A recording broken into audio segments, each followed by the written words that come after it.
tienen distintas estrategias para poder estudiar los distintos trastornos. Cada uno tiene su importancia clave en el desarrollo de las personas. Y también por eso tenemos distintas estrategias para abordarlos. Así como la doctora Camarena nos planteó estudios genéticos, también desde otra perspectiva, otra forma de investigar, también se hacen esfuerzos para entender estas patologías asociadas al estado de ánimo.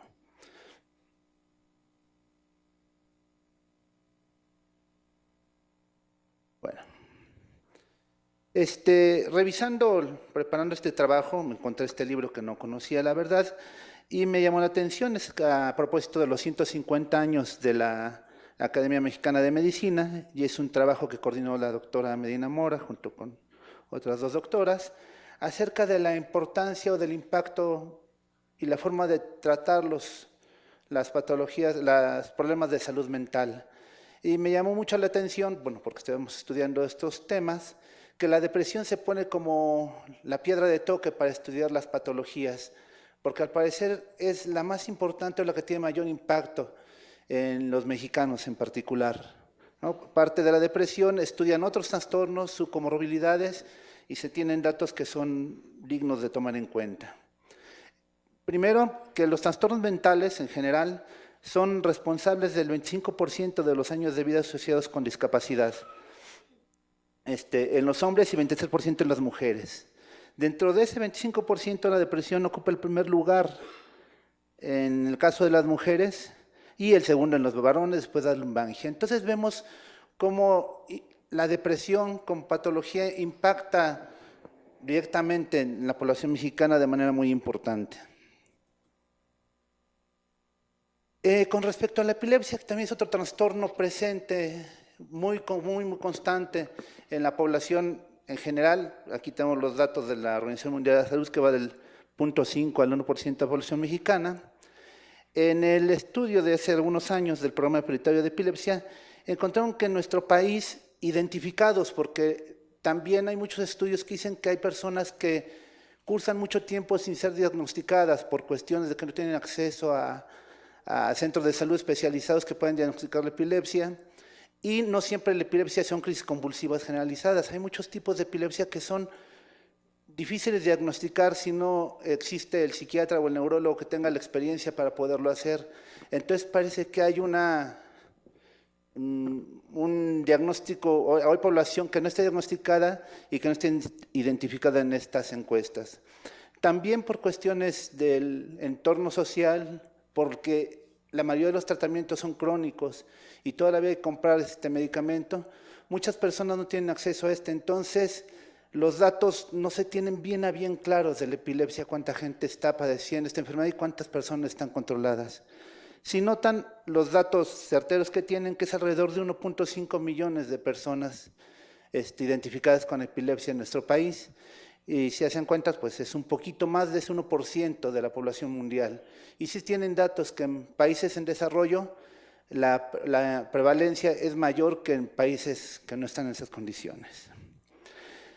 En datos que se obtuvieron en este estudio, de este programa prioritario, se dieron cuenta que ocupa el lugar número 17 de la consulta de medicina familiar y el 13 de la consulta en neurología.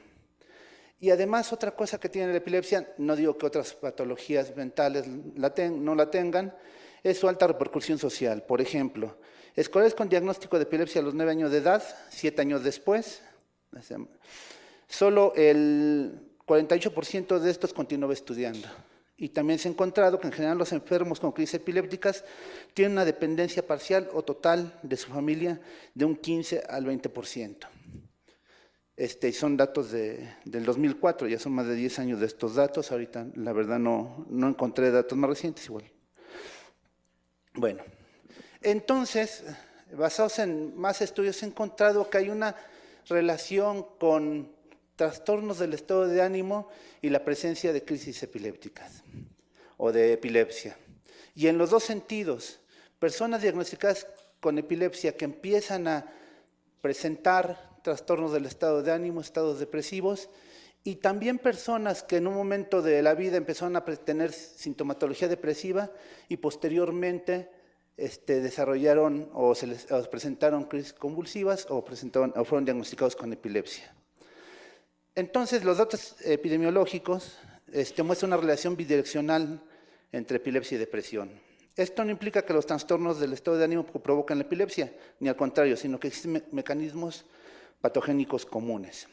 Hay un tipo de epilepsia que el 70% de las epilepsias, cuando están bien diagnosticadas, son tratables con medicamento, pero hay un 30% que es mucho, que son refractarias a los tratamientos farmacológicos.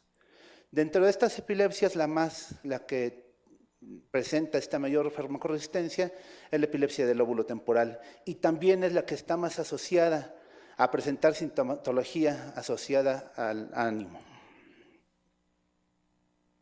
De estos mecanismos que están implicados, se ha descrito que la depresión es muy importante, la participación y la activación del eje hipotalámico pituitario adrenal, que el estrés juega un papel determinante, pero también circuitería, donde está implicado el sistema límbico y la corteza prefrontal. También se ha encontrado que estos mismos circuitos, donde está la amígdala, el hipocampo, el hipotálamo y núcleos del tallo cerebral, también están asociados a la gravedad de la sintomatología epiléptica. Puede ser que la etiología no sea la misma en el caso de una comorbilidad, que cada uno tenga su desarrollo independiente, pero al compartir mecanismos y estructuras es indudable o es fácil hipotetizar que tengan una interacción entre ambas patologías.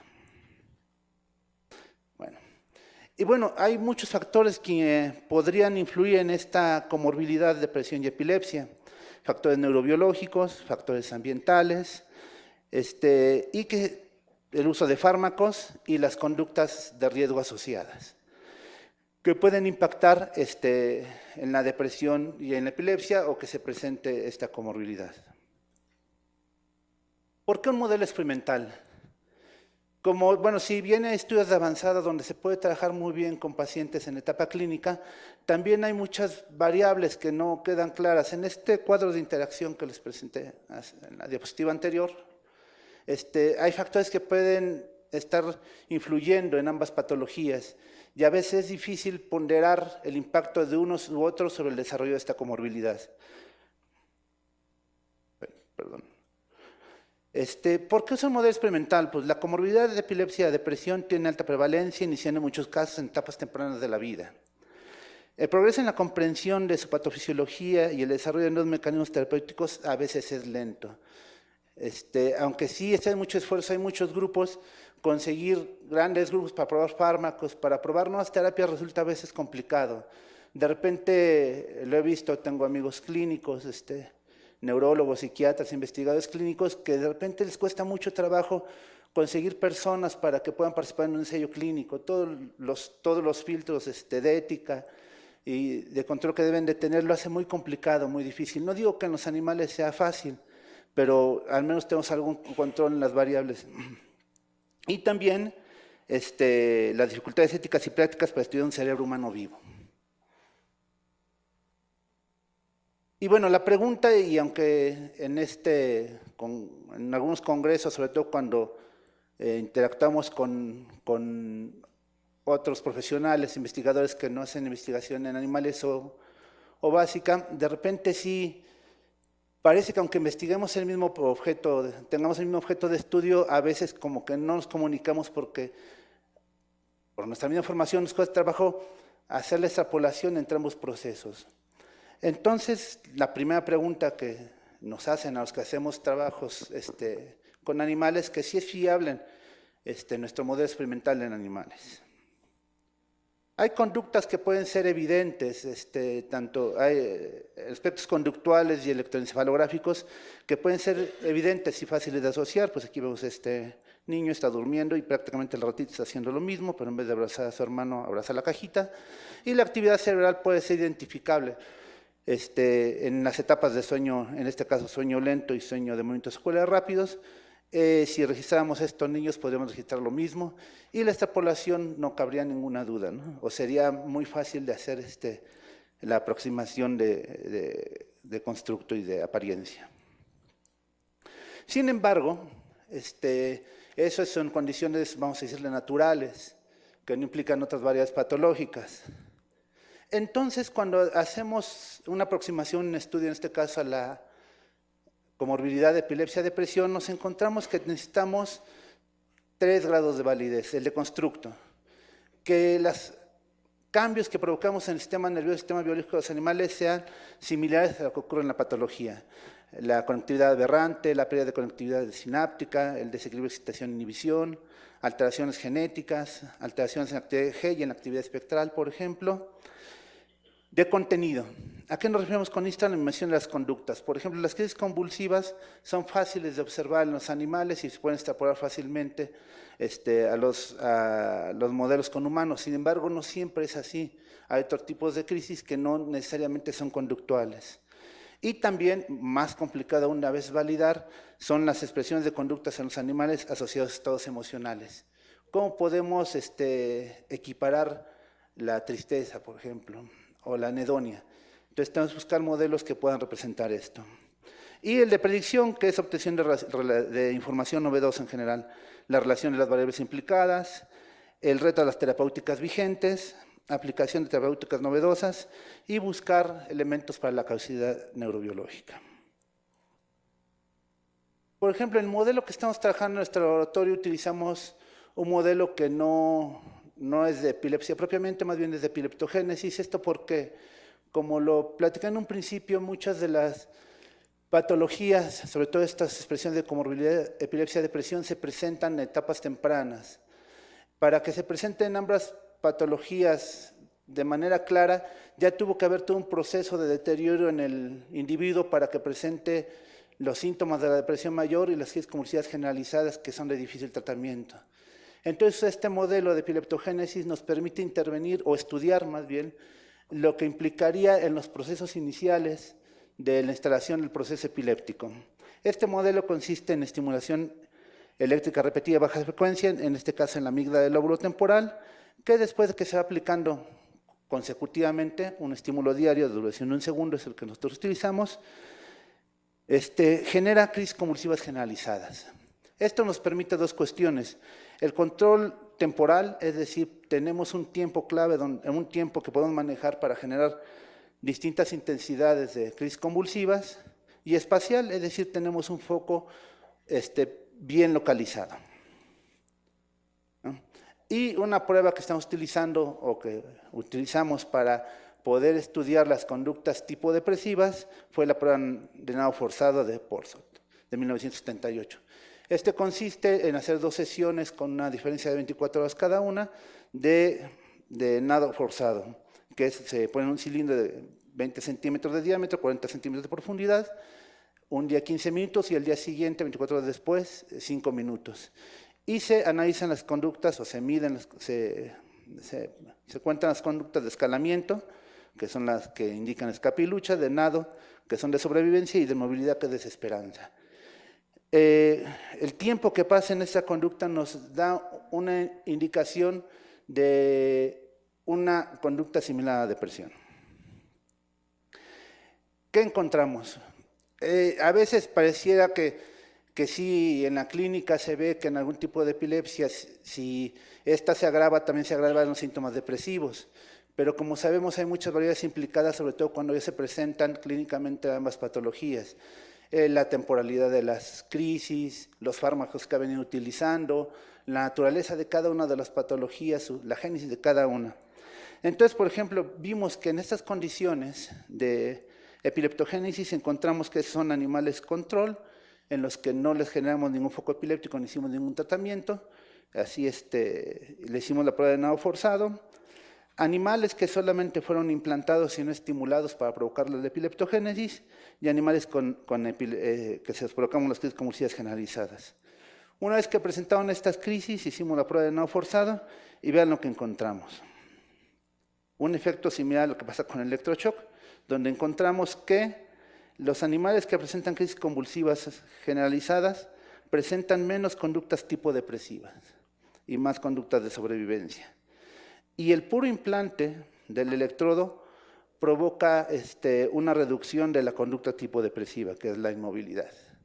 Entonces nos llamó la atención, dice, bueno, parece que tendrá que ver la temporalidad ¿Y qué pasa cuando se usan fármacos en estas condiciones? Si bien el animal no presenta depresión, ¿qué pasaría si le damos un antidepresivo, en este caso inhibidor de la recaptura de serotonina? ¿Qué efecto tendrían sobre esta circuitería alterada por la generación de crisis? Hicimos ese estudio y usamos dos inhibidores de la recaptura de serotonina en dosis bajas, que es el citalopram y la fluoxetina. Y encontramos efectos diferenciales.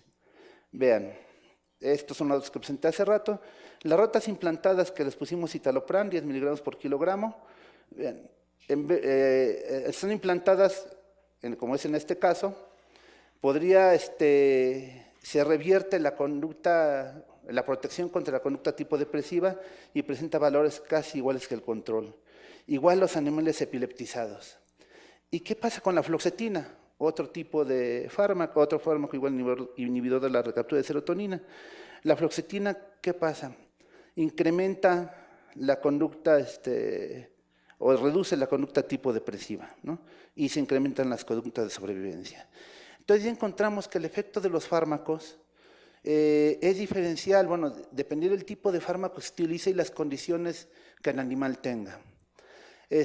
Hay muchos factores que están implicados, los factores inflamatorios, la temporalidad de las crisis, y una cuestión que tienen que analizar, si el lugar donde estaba el trauma, es decir, donde colocamos el electrodo, tenía influencia sobre la aparición de estas conductas tipo depresivas.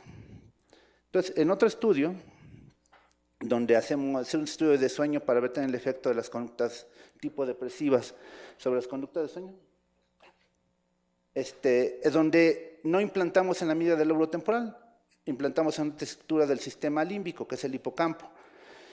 ¿Qué encontramos?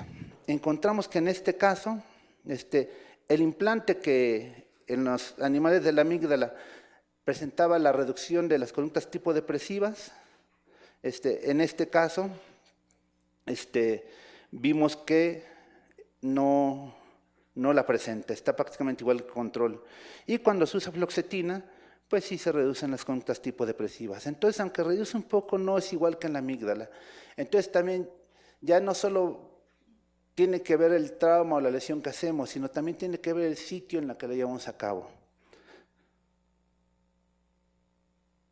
Este tipo de generación de las conductas tipo depresivas, bueno, tiene sus discusiones importantes, ¿no? Es de manera aguda, la forma que usa el fármaco es en periodos muy cortos, se ponen 3 dosis de 10 miligramos por kilogramo en 24 horas. Si bien la parte de epilepsia sí la podemos encontrar como epileptogénesis, la generación de las conductas de tipo depresivas, vamos a decirlo así, es aguda. Se hace un día la prueba, la inducción de la conducta tipo depresiva, y al día siguiente se hace la prueba.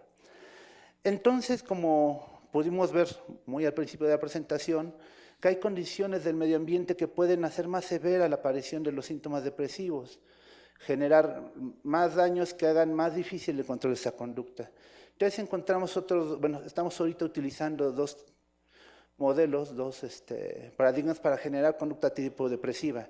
Uno que es el estrés crónico impredecible, y otro que de los que traigo algunos datos preliminares, que es la separación materna. Consiste en que ratas a la edad de destete, al día 21, se separan de la madre y se separan del resto de su camada. Es decir, están totalmente socialmente aisladas desde el día 21. Las dejamos crecer hasta que estén en edad de adulto joven, más o menos 3 meses de edad, y hacemos un procedimiento similar al otro. Las implantamos, les generamos un foco epiléptico y hacemos la prueba de nado forzado, pero solamente la de 5 minutos. ¿Y qué encontramos? Vean, ya aquí los datos son distintos. Cuando se implantaba la amígdala con el modelo pasado de nado forzado solamente, encontramos que los sham, o sea, los que solamente son implantados sin estimular, reducían su conducta tipo depresiva. Pero vean, en este caso los de separación materna no, sus valores están iguales que los del control.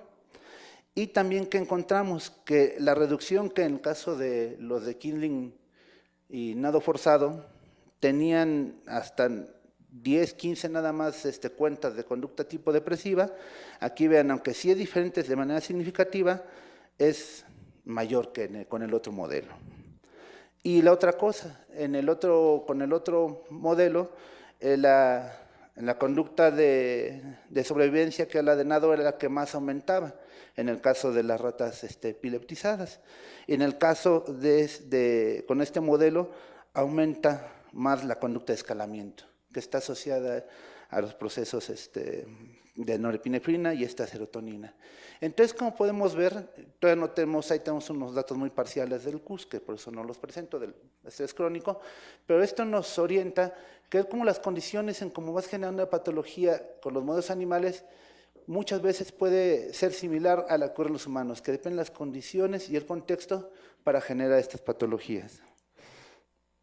Y bueno, ya terminé, ya nos faltan, ay, ya se me puso nervioso. La conclusión: un modelo animal puede mimetizar aspectos de trastornos complejos y heterogéneos, estudia la función neural y la morfología en múltiples regiones del cerebro, proporciona una plataforma para investigaciones sobre factores genéticos, ambientales, de desarrollo neuronales y la intervención en textos basados en fundamentos de trastornos mentales. Estas son las personas que han trabajado con nosotros en este proyecto y muchas gracias.